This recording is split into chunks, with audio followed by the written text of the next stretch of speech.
आइए सुनते हैं सत्यनारायण व्रत कथा। प्रथम अध्याय। व्यास जी ने कहा, एक समय की बात है कि नैमिषारण्य तीर्थ में शौनकादिक 88,000 ऋषियों ने पुराण वेत्ता श्री सूत जी से कहा, हे सूत जी, इस कलयुग में वेद विद्या रहित मनुष्यों को प्रभु भक्ति किस प्रकार करनी चाहिए तथा उनका उद्धार कैसे होगा।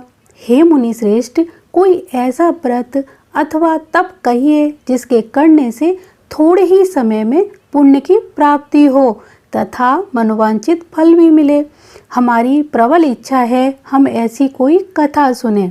श्री सूत जी बोले, हे वैष्णवों में पूज्य, आप सभी ने प्राणियों के हित एवं कल्याण की बात पूछी है। अब मैं उन श्रेष्ठ व्रत को आप लोगों से कहूँगा जिसे मुनि श्रेष्ठ नारद जी ने लक्ष्मी नारायण भगवान से पूछा था और श्री लक्ष्मी नारायण भगवान ने मुनि श्रेष्ठ नारद जी को बताया था। आप सभी श्रेष्ठ गण यह कथा ध्यान से सुने। मुनि श्रेष्ठ नारद दूसरों के कल्याण हेतु सभी लोकों में घूमते हुए एक समय मृत्यु लोक में आ पहुँचे। यहाँ बहुत सी योनियों में जन्मे प्राय सभी मनुष्यों को अपने कर्मानुसार अनेक कष्टों से पीड़ित देखकर उन्होंने विचार किया कि किस यत्न के करने से निश्चित ही प्राणियों के कष्टों का निवारण हो सकेगा। मन में ऐसा विचार कर श्री नारद जी विष्णु लोक गए। वहाँ श्वेत वर्ण और 4 भुजाओं वाले देवों के ईश नारायण को, जिनके हाथों में शंख चक्र गदा और पद्म थे तथा बरमाला पहने हुए थे, उनको देखकर उनकी स्तुति करने लगे। नारद जी ने कहा, हे प्रभु, आप अत्यंत शक्तिमान हैं। मन तथा वाणी भी आपको नहीं पा सकती। आपका मन मध्य अंत भी नहीं है। आपको सत सत नमन है। नारद जी से इस प्रकार की प्रार्थना सुनकर विष्णु भगवान बोले, हे योगीराज, आपके मन में क्या है? आपका किस कार्य हेतु यहाँ पर आगमन हुआ? निसंकोच कहिए। तब मुनि श्रेष्ठ नारद जी ने कहा, मृत्यु लोक में सब मनुष्य जो अनेक योनियों में पैदा हुए हैं, अपने अपने कर्मों द्वारा अनेक कष्टों के कारण दुखी हैं। हे स्वामी, यदि आप मुझ पर दया रखते हैं तो कृपया बताइए कि उन मनुष्यों के सब कष्ट थोड़े से ही प्रयत्न करने से किस प्रकार दूर हो सकते हैं। तब श्री विष्णु भगवान ने कहा, हे नारद, मनुष्यों की भलाई के लिए तुमने यह प्रश्न बहुत ही उत्तम किया है। जिस व्रत के करने से मनुष्य मोह से छूट जाता है, वह व्रत मैं तुमसे कहता हूँ, उसे सुनो। अति पुण्य दान करने वाला स्वर्ग तथा मृत्यु लोक दोनों में दुर्लभ है। एक अति उत्तम व्रत है जो आज मैं तुम्हें बताता हूँ। श्री सत्यनारायण भगवान का यह व्रत विधि विधान पूर्वक संपन्न करने पर मनुष्य इस धरती पर सभी प्रकार के सुख भोग कर मरणोपरांत मोक्ष को प्राप्त होता है। श्री भगवान विष्णु के ऐसे वचन सुनकर नारद जी बोले, हे भगवान, उस व्रत का विधान क्या है, फल क्या है, इससे पूर्व किसने यह व्रत किया और किस दिन यह व्रत करना चाहिए, कृपया मुझे विस्तार से समझाइए। श्री विष्णु भगवान ने कहा, हे नारद, दुख शोक एवं सभी प्रकार की व्याधियों को दूर करने वाला यह व्रत सब स्थानों पर विजय दिलाने वाला है। श्रद्धा और भक्ति के साथ किसी भी दिन मनुष्य संध्या के समय श्री सत्यनारायण भगवान की ब्राह्मणों और बंधुओं के साथ पूजा करता है।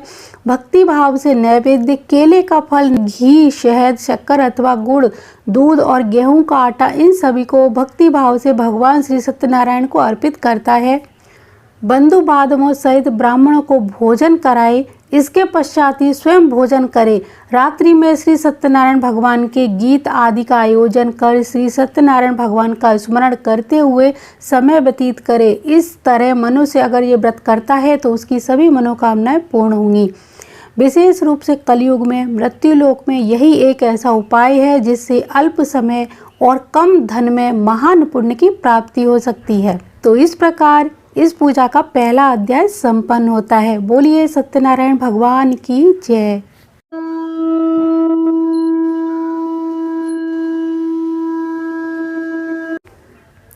सत्यनारायण व्रत कथा का द्वितीय अध्याय। सूत जी ने कहा, हे ऋषियों, जिन्होंने प्राचीन काल में इस व्रत को किया है उनका इतिहास मैं आप सबसे कहता हूँ, उसे ध्यान से सुने। अति सुंदर काशीपुरी नगरी में एक अति निर्धन ब्राह्मण वास किया करते थे। वह भूख और प्यास से बेचैन होकर हर समय दुखी रहता था। ब्राह्मणों से प्रेम करने वाले श्री भगवान विष्णु ने उसको दुखी देखकर एक दिन बूढ़े ब्राह्मण का वेश धारण कर निर्धन ब्राह्मण के पास जाकर बड़े आदर से पूछा, हे ब्राह्मण, तुम हर समय ही दुखी होकर पृथ्वी पर घूमते रहते हो। श्रेष्ठ ब्राह्मण, अपनी व्यथा मुझसे कहो, मैं सुनना चाहता हूँ। कष्टों से घिरे हुए उस ब्राह्मण ने कहा, मैं निर्धन ब्राह्मण हूँ, भिक्षा के लिए पृथ्वी पर मारा मारा फिरता हूँ। हे भगवान, यदि आप इससे मुक्ति पाने का कोई उपाय जानते हैं तो कृपा करके मुझे जरूर बताइए। बूढ़े ब्राह्मण का रूप धारण किए हुए श्री विष्णु भगवान बोले, हे ब्राह्मण, श्री सत्यनारायण भगवान मनोवांछित फल देने वाले हैं, इसलिए तुम उनका विधि पूर्वक पूजन करो, जिसके करने से मनुष्य सब दुखों से मुक्त हो जाता है। दरिद्र ब्राह्मण को व्रत का संपूर्ण विधान बताकर बूढ़े ब्राह्मण का रूप लिए श्री हरि भगवान श्री नारायण अंतर्ध्यान हो गए। बूढ़े ब्राह्मण ने जिस व्रत को बतलाया है, मैं उसको अवश्य ही विधि विधान से परिवार सहित करूंगा। ऐसा निश्चय कर वह दरिद्र ब्राह्मण घर चला गया, परंतु उस रात ब्राह्मण को नींद नहीं आई। अगले दिन वह जल्दी उठा और श्री सत्यनारायण भगवान का व्रत करने का निश्चय कर भिक्षा मांगने के लिए चल दिया। उस दिन उसको भिक्षा में अधिक से अधिक धन मिला, जिससे उसने पूजा का सभी सामान खरीदा और घर आकर अपने बंधु बांधवों सहित विधि पूर्वक भगवान श्री सत्यनारायण का व्रत किया। इसके करने से वह गरीब ब्राह्मण सब कष्टों से छूटकर अति धनवान हो गया। उसी समय से वह ब्राह्मण हर मास व्रत करने लगा। सत्यनारायण भगवान के व्रत को जो शास्त्रीय विधि के अनुसार श्रद्धा पूर्वक करेगा, वह सब कष्टों से छूटकर मोक्ष को प्राप्त हो जाएगा। इस तरह नारद जी से सत्यनारायण भगवान का कहा हुआ यह व्रत मैंने तुम्हें बताया। हे श्रेष्ठ ब्राह्मणों, अब आप और क्या सुनना चाहते हैं, मुझसे वो जरूर कहिए। तब ऋषियों ने कहा, हे मुनीश्वर, संसार में इस विप्र से सुनकर किस किसने यह व्रत किया, हम वह सब सुनना चाहते हैं। ऋषियों से ऐसा सुनकर श्री सूत जी ने कहा, हे मुनिगण, जिस जिस प्राणी ने इस व्रत को किया उन सब की कथा मैं आपको विस्तार से सुना रहा हूँ। एक समय वह धनी ब्राह्मण अपने बंधु बांधवों के साथ शास्त्रीय विधि के अनुसार अपने घर पर श्री सत्यनारायण भगवान का व्रत और पूजन कर रहा था। उसी समय कोई अन्य लकड़हारा लकड़ी बेचने के लिए वहां से निकला। उसने अपने सिर पर रखा हुआ लकड़ी का गट्ठर वहीं बाहर रख दिया और ब्राह्मण के मकान की ओर चल दिया। प्यास से बेचैन लकड़हारे ने विप्र को व्रत करते हुए देखा और वह प्यास को भूल गया और विप्र को अभिनंदन करते हुए बोला, हे ब्राह्मण, आप यह किस प्रकार का पूजन कर रहे हैं? इस व्रत को करने से क्या फल मिलता है, कृपया मुझे बताएं। तब उस ब्राह्मण ने कहा, सब इच्छाओं को पूर्ण करने वाला यह श्री सत्यनारायण भगवान का व्रत है। इसकी ही कृपा से मेरे यहाँ धन एवं ऐश्वर्य का आगमन हुआ है। ब्राह्मण से इस व्रत के बारे में जानकर वह लकड़हारा अत्यंत प्रसन्न हुआ। भगवान का चरणामृत लेकर और भोजन करने के पश्चात वह अपने घर को चला गया। और फिर अगले दिन लकड़हारे ने अपने मन में संकल्प किया कि आज गांव में लकड़ी बेचने में जो धन मिलेगा उसी से भगवान सत्यनारायण का श्रेष्ठ व्रत करूंगा। मन में ऐसा विचार कर वह लकड़हारा लकड़ियों का गट्ठर अपने सिर पर रखकर जिस नगर में धनवान लोग रहते थे, ऐसे सुंदर नगर में गया। उस दिन उसे उन लकड़ियों का दाम पहले से 4 गुना प्राप्त हुआ। तब वह बूढ़ा लकड़हारा बहुत ही प्रसन्न होकर केले, शक्कर, घी, दूध, दही, गेहूं आदि सत्यनारायण भगवान व्रत की सभी पूजा सामग्री को लेकर घर आया। फिर उसने अपने बंधु बांधवों को बुलाकर विधि विधान के साथ भगवान का पूजन एवं व्रत किया। उस व्रत के प्रभाव से वह बूढ़ा लकड़हारा धन धान्य से युक्त हो गया और संसार के समस्त सुख को भोगकर बैकुंठ को चला गया। इस तरह इसका द्वितीय अध्याय समाप्त होता है।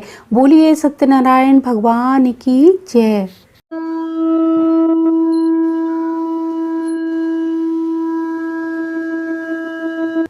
सत्यनारायण भगवान की कथा का तृतीय अध्याय सुनते हैं। श्री सूत जी बोले, हे श्रेष्ठ मुनियों, अब मैं आगे की एक कथा कहता हूँ। प्राचीन काल में उल्कामुख नाम का एक महान ज्ञानी राजा था। वह जितेंद्रिय और सत्यवक्ता था। प्रतिदिन मंदिरों में जाता तथा गरीबों को धन धान्य देकर उनके दुख दूर किया करता था। उसकी पत्नी कमल के समान सुंदर थी और सती साध्वी थी। एक दिन भद्रशिला नदी के तट पर वे दोनों विधि विधान सहित श्री सत्यनारायण भगवान का व्रत कर रहे थे। उस समय वहाँ साधु नामक एक वैश्य आया। उसके पास व्यापार के लिए बहुत सा धन था। वह वैश्य नाव को नदी किनारे पर ठहरा कर राजा के पास आ गया। राजा को व्रत करते हुए देखकर उसने विनम्रता पूर्वक पूछा, हे राजन, यह आप क्या कर रहे हैं? मेरी सुनने की बहुत ही ज़्यादा इच्छा है, कृपा करके मुझे ये सभी समझाइए। महाराज उल्कामुख ने कहा, हे साधु वैश्य, मैं अपने बंधु बांधवों के साथ पुत्र की प्राप्ति के लिए श्री सत्यनारायण भगवान का व्रत और पूजन कर रहा हूँ।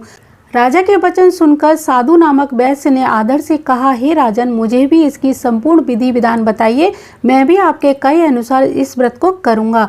मेरी भी कोई संतान नहीं है। मुझे विश्वास है कि इस व्रत को करने से मुझे अवश्य ही संतान प्राप्त होगी। राजा से व्रत के सब विधान सुन व्यापार से निवृत्त हो वह वैश्य सुखपूर्वक अपने घर आया। उसने अपनी पत्नी को संतान देने वाले उस व्रत के विषय में बताया और प्रण किया कि जब मेरे संतान होगी तब मैं इस व्रत को अवश्य ही करूंगा। वैश्य ने यह वचन अपनी पत्नी लीलावती से कहे। सत्यनारायण भगवान की कृपा से उसकी पत्नी गर्भवती हुई। 10वें महीने में उसने एक सुंदर सी कन्या को जन्म दिया। दिनों दिन वह कन्या इस तरह से बढ़ने लगी जैसे शुक्ल पक्ष का चंद्रमा बढ़ता है। कन्या का नाम उन्होंने कलावती रखा। तब लीलावती ने मीठे शब्दों में अपने पति को याद दिलाया कि आपने तो भगवान का व्रत करने का संकल्प लिया था, अब आप उसे पूरा करिए। साधु वैश्य ने कहा, हे प्रिय, मैं कलावती के विवाह के बाद इस व्रत को जरूर करूंगा। इस प्रकार अपनी पत्नी को आश्वासन दे वह व्यापार के लिए विदेश चला गया। लौटते समय साधु ने जब नगर में सखियों के साथ अपनी वयस्क होती पुत्री को खेलते हुए देखा तो उसे उसके विवाह की चिंता हुई। तब उसने एक दूत को बुलाकर कहा कि उसकी पुत्री के लिए कोई सुयोग्य वर देखकर लाएं। दूत साधु नामक वैश्य की आज्ञा पाकर और देखभाल कर वैश्य की कन्या के लिए एक सुयोग्य वणिक पुत्र ले आया। उस योग्य लड़के के साथ साधु नामक वैश्य ने अपने बंधु बांधवों सहित प्रसन्नता पूर्वक अपनी पुत्री का विवाह कर दिया। दुर्भाग्य से वह विवाह के समय भी सत्यनारायण व्रत करना भूल गया। इस पर श्री सत्यनारायण भगवान अत्यंत क्रोधित हो गए। उन्होंने वैश्य को श्राप दिया कि तुम्हें दारुण दुख प्राप्त होगा और फिर अपने कार्य में कुशल व वैश्य अपने दामाद सहित नावों का बेड़ा लेकर व्यापार करने के लिए सागर के समीप स्थित रत्न सागरपुर में गया। रत्न सागरपुर पर चंद्रकेतु नामक राजा राज करते थे। दोनों ससुर जमाई चंद्रकेतु राजा के नगर में व्यापार करने लगे। एक दिन भगवान सत्यनारायण की माया से प्रेरित होकर एक चोर राजा चंद्रकेतु का धन चुराकर भाग रहा था।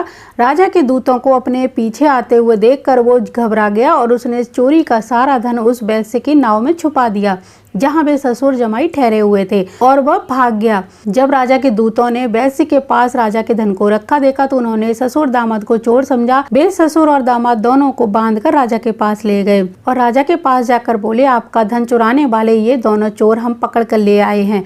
इन्हें देखकर जो भी आज्ञा हो वो दंड दीजिए। तब राजा ने बिना उस वैश्य की बात सुने ही उन्हें कारागार में डालने की आज्ञा दे दी। इस प्रकार राजा की आज्ञा से उनको कारावास में डाला गया और उनका सारा धन भी छीन लिया गया।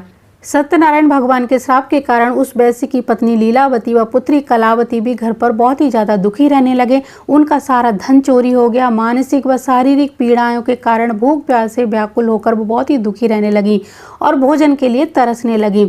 एक समय भोजन की आस में कलावती एक ब्राह्मण के घर गई। उसने ब्राह्मण को भी सत्यनारायण भगवान का व्रत करते हुए देखा।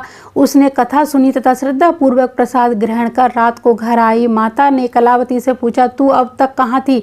तेरे लिए बहुत ही मैं चिंतित थी। माता के शब्द सुनकर कलावती बोली, हे माता, मैंने एक ब्राह्मण के घर श्री सत्यनारायण भगवान का व्रत होते देखा और मेरी भी उस व्रत को करने की बहुत ही इच्छा हुई। कलावती के वचन सुनकर लीलावती ने सत्यनारायण भगवान की पूजा की तैयारी शुरू कर दी। उसने बंधुओं सहित श्री सत्यनारायण भगवान का पूजन व व्रत किया और वर मांगा कि मेरे पति और दामाद शीघ्र ही घर लौट आएं। साथ ही विनती की कि हे प्रभु, अगर हमसे कोई भूल हुई हो तो हम अपने अपराध का क्षमा मांगते हैं। श्री सत्यनारायण भगवान इस व्रत को करने से प्रसन्न हो गए। उन्होंने राजा चंद्रकेतु को स्वप्न में कहा कि हे राजन, जिन दोनों वैश्यों को तुमने बंदी बना रखा है वे निर्दोष हैं, उन्हें प्रातः होते ही छोड़ दो। उनका जो सब धन तुमने ग्रहण किया हुआ है उसको भी उन्हें लौटा दो, अन्यथा मैं तुम्हारे राज्य, तुम्हारा पुत्र, धन संपदा सभी को नष्ट कर दूंगा। और फिर प्रातःकाल राजा चंद्रकेतु ने दरबार में सबको अपना स्वप्न सुनाया और सैनिकों को आज्ञा दी कि दोनों वैश्यों को मुक्त कर दिया जाए। दोनों ने आते ही राजा को प्रणाम किया। राजा ने कोमल वचनों में कहा, हे महानुभावों, तुम्हें अज्ञानतावश ऐसा कठिन दुख प्राप्त हुआ है, अब तुम्हें कोई भय नहीं है, हम तुम्हें मुक्त करते हैं। इसके बाद राजा ने उन्हें नए वस्त्र आभूषण पहनाकर तथा उनका जितना धन था उन्हें लौटा दिया और उसमें दुगुना धन मिलाकर उनको आदर पूर्वक विदा किया। दोनों वैश्य अपने घर की ओर चल दिए। इस प्रकार इसका तृतीय अध्याय समाप्त होता है। बोलिए सत्यनारायण भगवान की जय।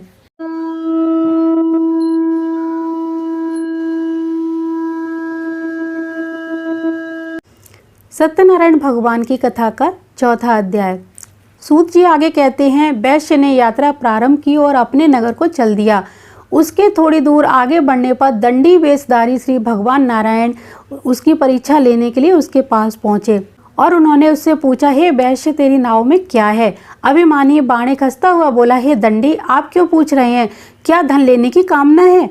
मेरी नाव में तो बेल के पत्ते भरे हुए हैं। बनिए के ऐसे वचन सुनकर दंडी वेशधारी श्री नारायण बोले, तुम्हारा वचन सत्य हो। ऐसा कहकर वे आगे चले गए और कुछ दूर जाकर समुद्र के तट पर जाकर बैठ गए। दंडी महाराज के जाने के पश्चात वैश्य ने नित्य क्रिया से निवृत्त होने के बाद नाव को ऊंची उठता हुआ देखकर अचंबा किया तथा नाव में बेल पत्ते आदि देखकर मूर्छित होकर जमीन पर गिर पड़ा। मूर्छा खुलने के बाद अति शोक करने लगा। तब उसके दामाद ने कहा, आप शोक ना करें, यह दंडी महाराज का श्राप है, अतः हमें उनकी शरण में ही चलना चाहिए, वही हमारे दुखों का अंत करेंगे। दामाद के वचन सुनकर वैश्य दंडी महाराज के पास पहुंचा और अत्यंत भक्ति भाव से पश्चाताप करते हुए बोला, मैंने जो आपसे असत्य वचन कहे थे उनके लिए मुझे क्षमा करें। ऐसा कहकर वह शोकातुर होकर रोने लगा। तब दंडी भगवान बोले, हे बणिक पुत्र, मेरी आज्ञा से ही बार बार तुझे कष्ट भोगना पड़ रहा है। तू मेरी पूजा से विमुख हुआ है। तब उस वैश्य ने कहा, हे भगवान, आपकी माया को ब्रह्मा आदि देवता भी नहीं जान सकते, तब मैं तो मूर्ख भला कैसे जान सकता हूँ? आप प्रसन्न हो जाइए, मैं अपनी क्षमता अनुसार आपकी पूजा जरूर करूँगा। मेरी रक्षा कीजिए और मेरी नाव को पहले जैसा धन दाने से पूर्ण कर दीजिए। उसके भक्ति पूर्वक वचन सुनकर श्री सत्यनारायण भगवान प्रसन्न हो गए और उसकी इच्छा अनुसार वर देकर अंतर्ध्यान हो गए। तब ससुर दामाद दोनों ने नाव पर आकर देखा, नाव फिर से धन धान्य से पूर्ण हो गई। फिर वह विधि विधान से सत्यनारायण व्रत का पूजन कर साथियों सहित अपने नगर को चले। जब वह अपने नगर के निकट पहुंचे तब उसने एक दूत को भेजकर संदेशा घर पर भिजवाया। दूत ने साधु नामक वैश्य के घर जाकर उनकी पत्नी को नमस्कार किया और कहा कि आपके पति अपने जमाता सहित इस नगर के समीप आ गए हैं। लीलावती और उसकी कन्या कलावती उस समय भगवान का पूजन कर रही थी। दूत का वचन सुनकर साधु की पत्नी ने बड़े हर्ष के साथ सत्यनारायण भगवान का पूजन अर्पण किया और अपनी पुत्री से कहा, मैं अपने पति के दर्शन करने को जाती हूँ, तुम पूजन पूर्ण कर शीघ्र ही आ जाना। परंतु कलावती पूजन एवं प्रसाद छोड़कर अपने पति के दर्शन करने के लिए चली गई। पूजन एवं प्रसाद की अवज्ञा के कारण भगवान सत्यनारायण फिर से रुष्ट हो गए। उसके पति को नाव सहित पानी में डुबो दिया। कलावती अपने पति को न पाकर रोती हुई जमीन पर गिर पड़ी। नौका को डूबा हुआ तथा कन्या को रोती हुई देख साधु नामक वैश्य द्रवित हो बोला, हे प्रभु, मुझसे या मेरे परिवार से अज्ञानतावश कोई अपराध हुआ है तो उसे क्षमा करिए। उसके ऐसे वचन सुनकर सत्यदेव भगवान प्रसन्न हो गए। आकाशवाणी हुई, हे वैश्य, तेरी पुत्री मेरा प्रसाद छोड़कर आई है, इसीलिए उसका पति अदृश्य हुआ है। यदि वह घर जाकर प्रसाद ग्रहण करके लौटे तो इसे उसका पति अवश्य ही मिल जाएगा। आकाशवाणी सुनकर कलावती ने घर पहुंचकर प्रसाद ग्रहण किया और अपने पति को पूर्व रूप में पाकर वह अति प्रसन्न हुई। इसके पश्चात साधु वैश्य ने वहीं बंधु बांधवों सहित सत्यदेव भगवान का विधि से पूजन किया। वह इस लोक के सभी सुख भोग कर अंत में मोक्ष को प्राप्त हुआ। बोलिए सत्यनारायण भगवान की जय।